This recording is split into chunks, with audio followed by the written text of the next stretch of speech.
I'd like to introduce Pat Onstad and Ethan Creagar from the Houston Dynamo. Pat, my all-time favorite Dynamo player, is the president of soccer and chief of soccer operations at the Dynamo. Since joining the club in a management capability in 2022 as general manager, the Dynamo have experienced one of its most successful periods in club history. Pat, in case you don't know, 3-time MLS Cup champion, member of the Canada Soccer Hall of Fame, and he's wearing an awesome jersey today since he missed out on Jersey Day yesterday. And along with Pat, we have Ethan Creagar. He's a data scientist for the Houston Dynamo, where he's worked with the team since 2023 as full-time data scientist since last January. So, Ethan, Pat.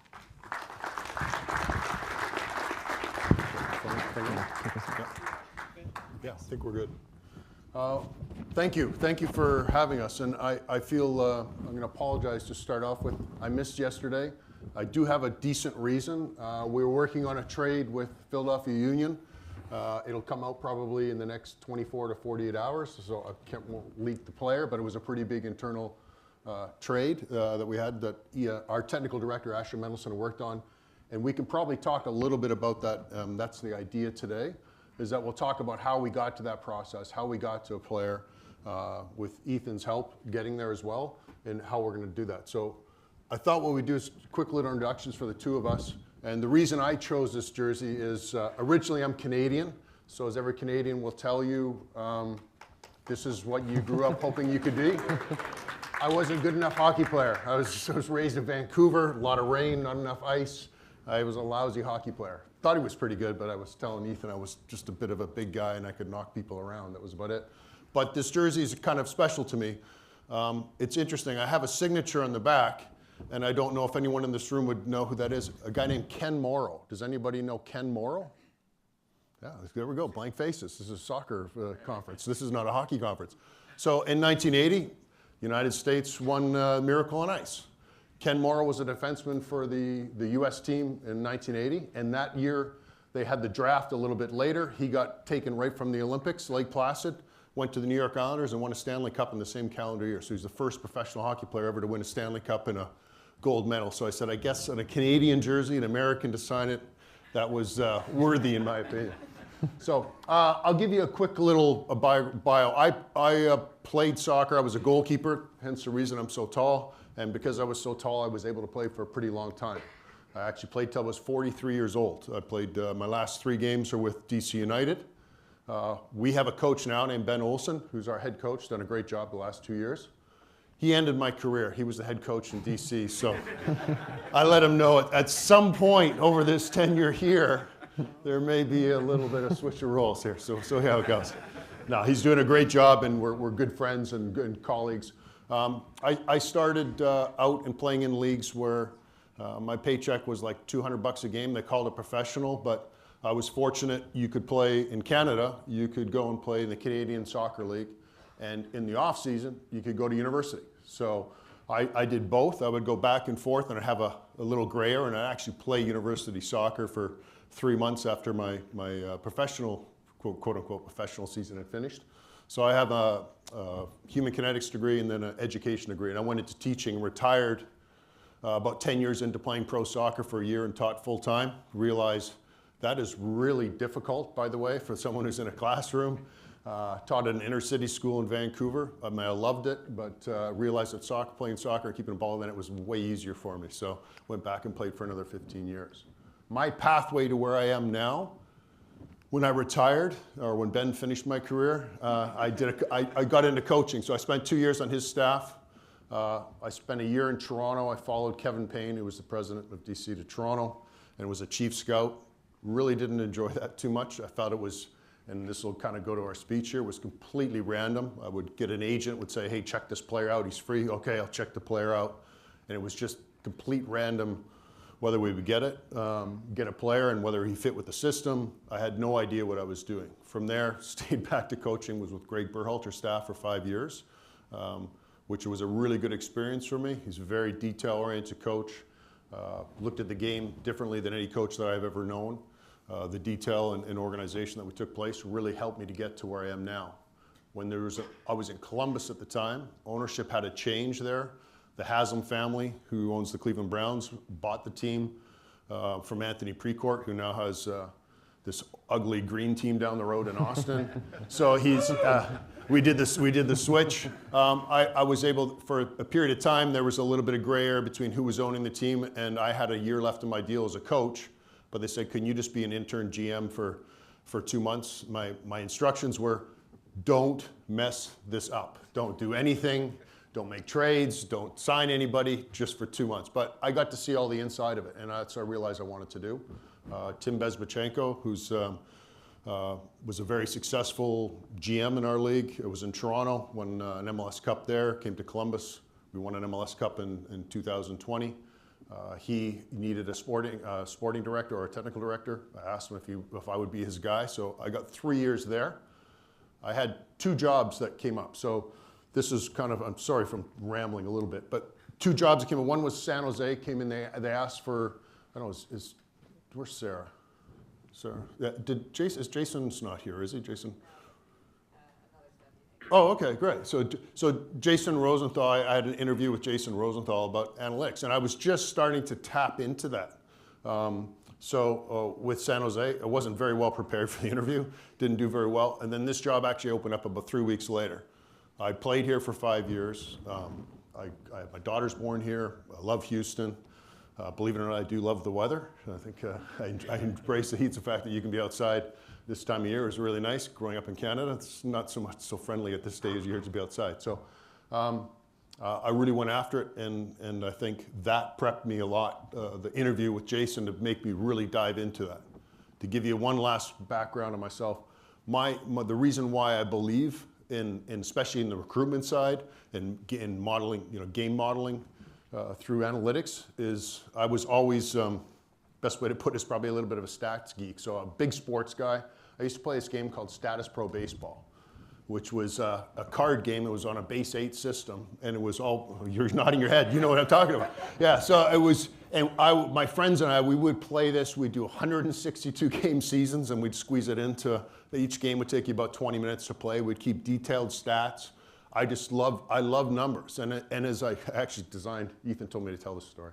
I actually designed a soccer game with like three dice, and you would move it through zone to zone and score a goal and stuff.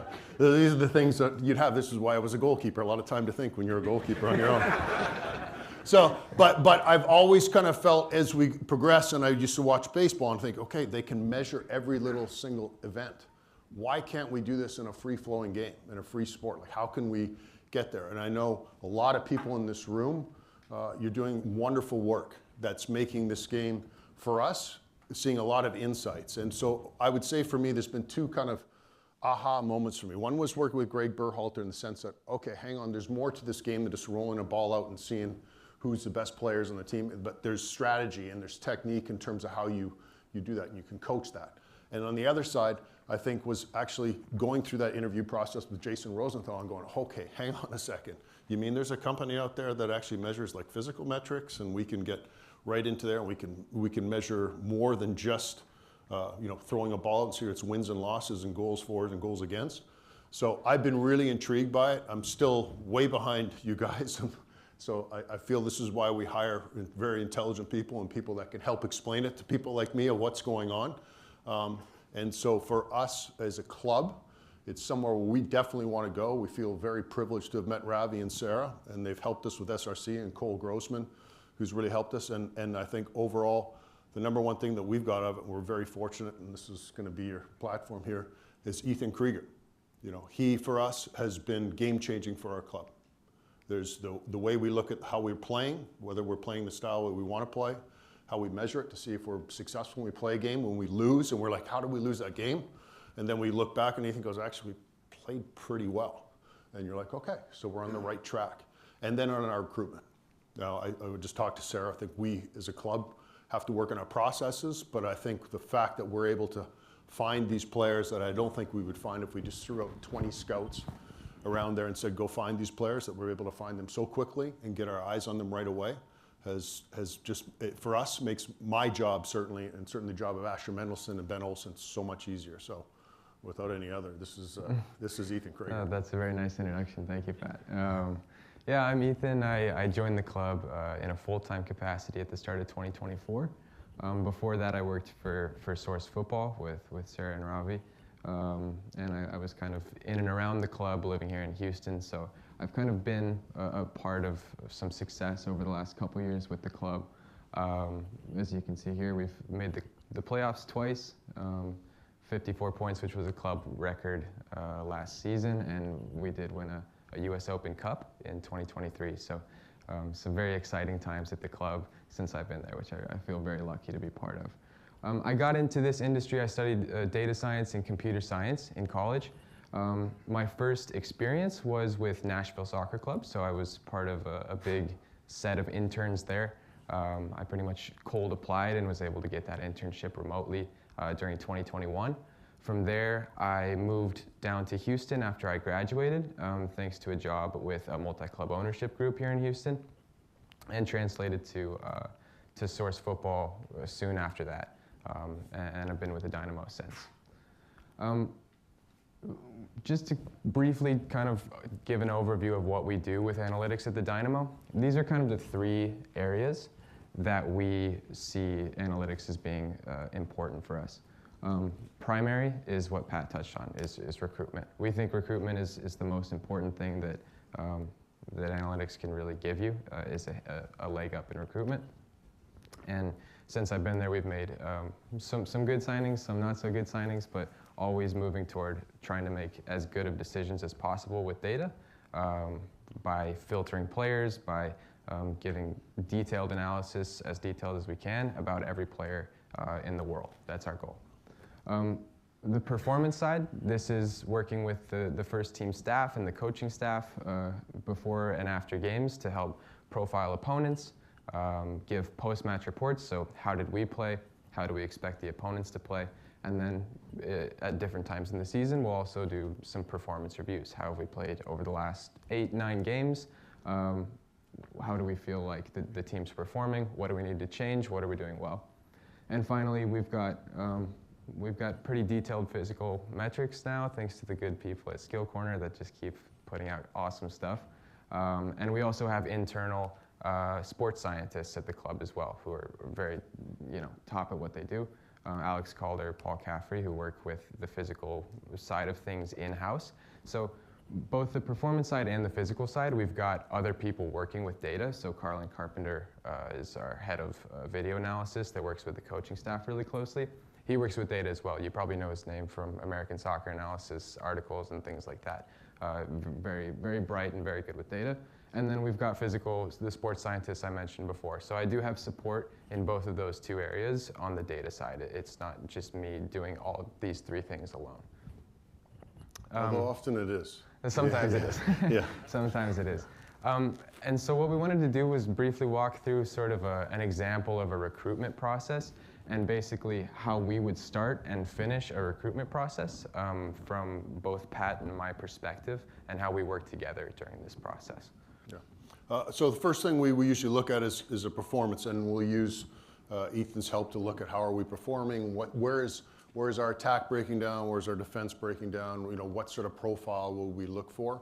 So generally speaking, we'll have those meetings with Ethan, Asher Mendelson, Ben Olsen, kind of the four of us, and sometimes the scouting group will be in there and just give observations on what we think. And then normally we will fall back and say, okay, this is what the numbers are showing us, this is where we need to improve. And so generally speaking, that's our first basis point. And what can we do? We don't just say, oh, this guy's free, he's a really good player, but we have 3 right wingers, why would we bring in a 4th?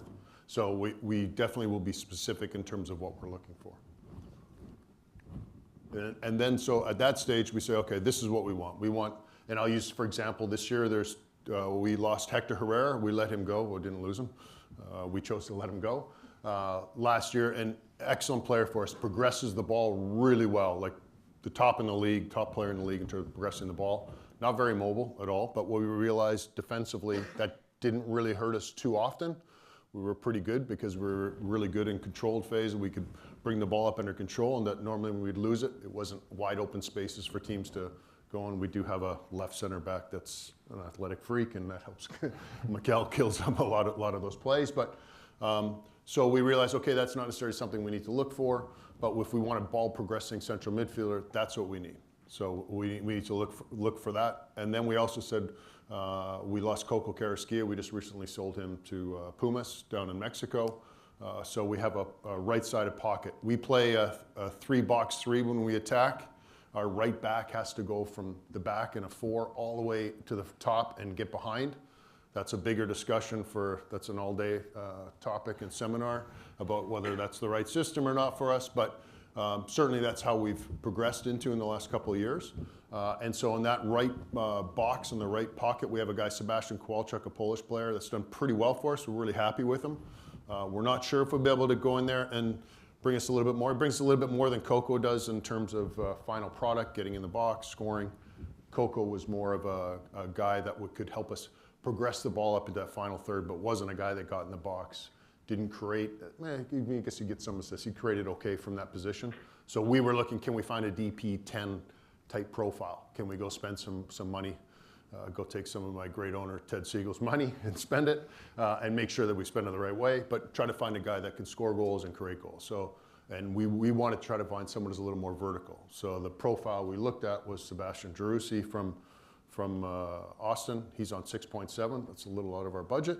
But that's the type of profile that we were looking for, a guy that can run and get in the box, can play a final pass, but mostly can go in and try to score some goals. So those were kind of the 2 briefs that we had. Yeah, from there, I'll group these next 2 points together a little bit.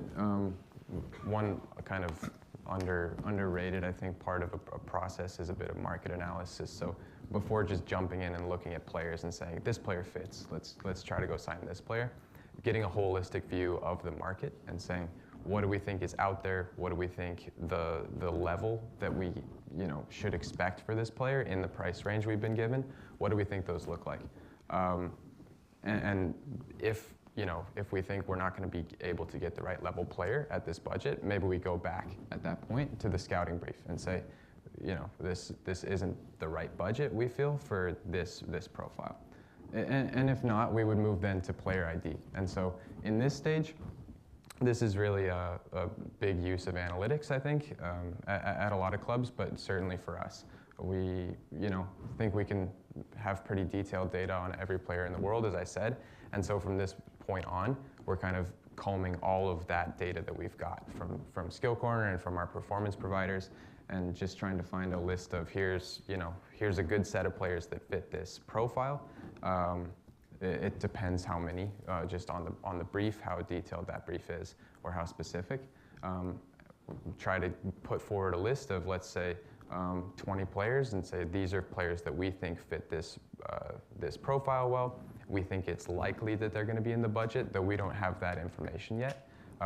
We think that these are very realistic targets for us and players that we should be looking at. And so from there, we would provide a sort of a data review of each of those players as we sit down with Pat, with Asher, to kind of start going over those players. And the scouts would also provide video on each of those players that Pat and Asher are going to be looking at. And you can talk a bit about what you're seeing in that video and in that data. So the tricky part, though, is we're only seeing clips. So Asher, who's the technical director, myself, we're only seeing a short, 20, 30 clips on a player and trying to make a reasonable judgment.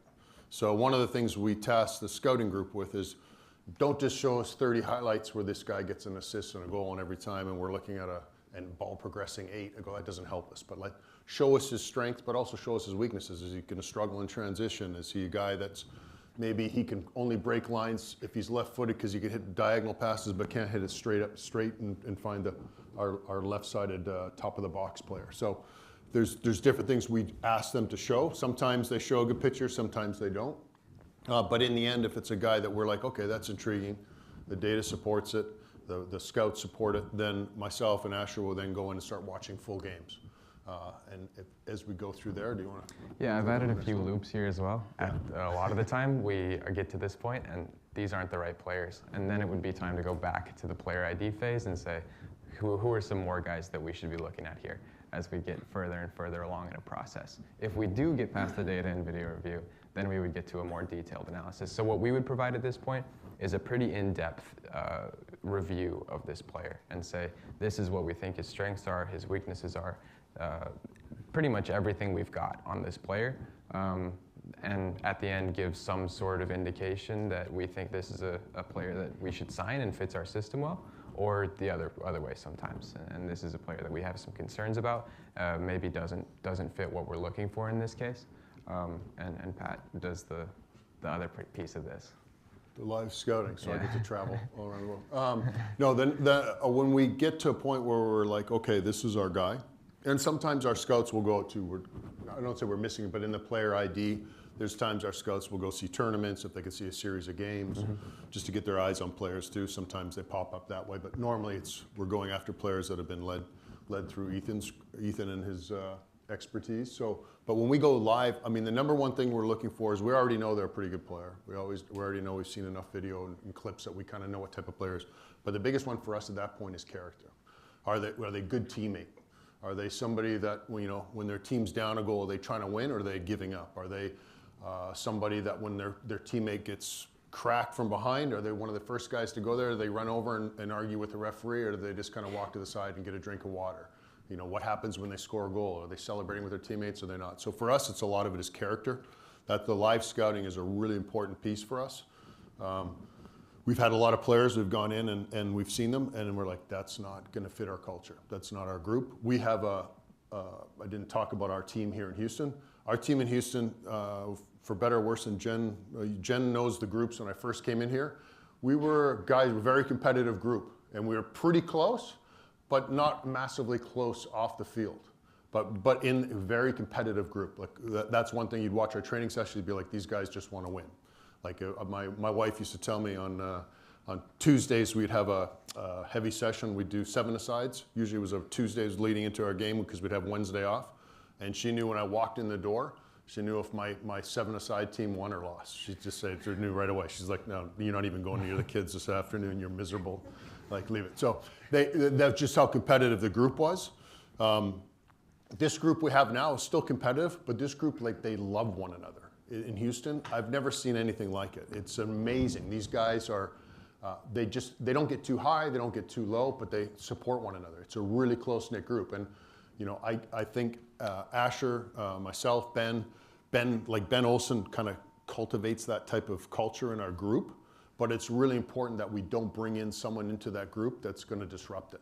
So we're very careful that we try to speak to these players as well when we go and do the live scouting. We try to speak to the player, get a feel for them, what their goals are, what their family life's like, do they have support systems, are they going to come in, you know, if they're not starting right away, how are they going to behave?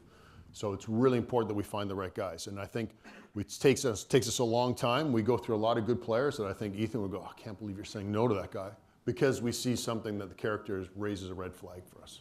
So this is a really big step for us, and really it's kind of the final step of whether we do it. But I think so far, certainly in the last couple of years, will show that we've done a pretty good job of that. Like as Ethan said, we all still make mistakes, but generally speaking, the mistakes we've made, and I'll talk about a player, I'm going to hammer him a little bit in front of you. We picked up an Ecuadorian player who was having a problem with his club, wasn't getting paid, and we could get him out, and we saw him on film, but no one saw him live. He was pretty inexpensive, but he was still, you know, the outlay over a couple of years was about $500,000. It's still significant in our league. But we all thought, data supported him, our scouts watched him, I watched him on film, you watch him on film, you're like, oh, he looks great. He came in here and right out of the gate, you're like, this was a bad signing. Didn't fit in with the players, struggled off the field in the sense that he didn't have a great support system, was really struggling here in Houston. We weren't doing a good job as a club supporting him, and this year we're loaning him back to Ecuador. So that's a mistake on us, and what we learned is we're not signing anyone unless we go see them live and try to meet them. So it was a good learning experience for us. Fortunately, it wasn't a DP one, but it was still an expense and a mistake that we made. Yeah, and at this point, as Pat mentioned, we're going to get a lot of no's, and that's okay. That's good. We're getting to this point and getting players that aren't going to fit for whatever reason after seeing them and meeting them, and we'll go back to the player ID and who else can we come up with? Who else can we look at from those initial lists that we created that maybe got pushed down, or maybe their financial information has changed to this point, and now they can come back into consideration. Every once in a while, we get to this point. It's really gone downhill, and we decided we need to change this. We're not looking at the right players at all. And at that point, we would go all the way back to the beginning and a scouting brief. And we would start the process over, find a completely new list of players that maybe a higher budget because we haven't found the right quality, a lower budget maybe sometimes because we don't want to allocate as many resources to that position. So this is certainly not a process where we're going to start here and finish with a final decision every time. That is easy like that. Sometimes it works that way. That's always best. But in general, it's going to be a process where we're iterating a lot. We're going through a lot of players and hopefully making as good of a decision as we can. But that's down to Pat at the end. So Ethan sent me this, put this together for us, and he sent it to me. There was no arrows going anywhere. It was just a nice, smooth, simple curve. And then just now this morning, I'm like, what are all these arrows about? And I'm like, actually, yeah, you're exactly correct, though. We do have, and I talked about Coco Carrasquilla selling him. Well, all of a sudden, we get some influx into what we call discretionary money that our ownership can spend. We don't get cap relief, but now we have another, we just got paid $750,000 last week. And we're like, whoa, okay. And our owner's like, nope, you guys got that from a sale. That's yours to spend. So now, as Ethan said, we're looking at guys in central midfield at 750 range, but now we've got 750 more. Look, what about 1.5? What does that open up for us? Are we going to be able to find a significant difference? So often and these steps take time. Sometimes it can go pretty quickly, but often this is 2-3 months of work. And then, all of a sudden things change because now you've just realized I can go get a higher level of player. And then the balance is, while we're pretty far down the line with one kid who's 750, and we know he's hit or miss if he's going to be able to make in our league, is it better for us to reset and know that this might take another 6 to 8 weeks to get a $1.5 million player? Is that worth the risk starting the season down a few players? So those are the bigger decisions and discussions, and certainly sometimes the heated discussions you have with your coach and your technical director and myself. In our club, we're the three decision makers. So and when it comes to a player, if Ben Olsen says, no, he's not my guy, even if Asher and I are like, this is our guy, that's it, he's gone, on to the next one. If I say no, on to the next one. Asher, same thing. So all three of us have to agree on a player. So, and as Ethan says, and he'll roll his eyes at me at times, which he should, we'll say, I can't believe it, guys, why? Well, Ben didn't like his haircut, so that's it. We go to the next one. But it could be whatever it is, or it didn't like the character, or the interview went poorly, or whatever it is. But I think having that, we have ownership. So when all three of us say yes to Jefferson Valverde, that's on all three of us. That's not. Ultimately, I'm the president of soccer, so it falls on my shoulders. But ultimately, all three of us are to blame for that. We made the mistake. We sat down, we made the mistake. But then the nice thing is we try to find a solution together as a group. Because now we're all in it together. We've all made this mistake. How do we recover from this? Can we get him in the second team? Can we get his confidence up? Can we get him training with the first team where his confidence comes higher? Can he do this? And unfortunately, Jefferson Valverde, we tried a lot of different ideas that we thought would work, and they didn't. So the solution, therefore, was let's get him playing, let's get him down, let's get a little bit of money back for him, and that's probably going to be his kind of career here. But it's on all three of us. It's not where I point and go, Asher, why did you sign that guy? That was a big mistake. Or, Ben, that's your fault. You should have coached him better. And we all said yes. So I think it's a really good way of how we run the department ultimately. But for us to make that decision and find those players, it takes Ethan, it takes a scouting department with Manuel Junco and Sebastian Romero. It takes a lot of people to get those players in front of us. I certainly don't have the time to go and try to find them. So the one nice thing about this process and the way we do it is it really cuts down the time and energy that Asher, myself, and Ben put to this. That usually when we're seeing players pretty far down this pathway, there's somebody that A, we know fits our scouting brief, B, has been approved by our scouting department, has been approved by our analytics department, and then by the time we see him, like generally speaking, most of the players, you're like, okay, I can see what you like about him. I don't think he's quite the right profile, but I get it. That's a good player, just not for us. On to the next one. Yeah, thank you. This is what we prepared, and we have time for a few questions. We're going to invite John Muller on stage to ask us a few questions. I don't think we need to sit down. Okay. Perfect. Perfect. So Ethan wrote out this nice, thoughtful list of questions for us to talk about, and we've got time for maybe one. So I met you guys year and a half ago when I was writing an athletic article about the front office that they were building here in Houston. And at the time, Ethan was working for Source Football, an outside consultancy, and then he moved in-house.